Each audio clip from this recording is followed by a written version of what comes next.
విశాలి సుత్తలో బుద్ధుని బోధనలో వచ్చిన ఒక కీలకమైన మార్పుని ఈరోజు క్లుప్తంగా చూద్దాం.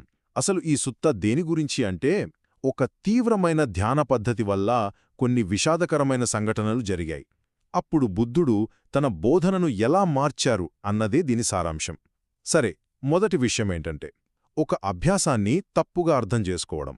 శరీరం మీద ఆ వ్యామోహాన్ని తగ్గించుకోవాలని చెప్పి భిక్షువులు అశుభభావన అనే ఒక ప్రాక్టీస్ మొదలుపెట్టారు. అంటే శరీరంలోని బాగోని విషయాల మీద దృష్టి పెట్టడం అన్నమాట. కాని దీనివల్ల వాళ్లకి విరక్తి కలగలేదు.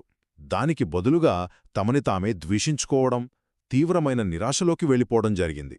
ఆ మానసిక వేదన ఎంత ఎక్కువైపోయిందంటే చాలామంది భిక్షువులు తమ ప్రాణాలే తీసుకున్నారు.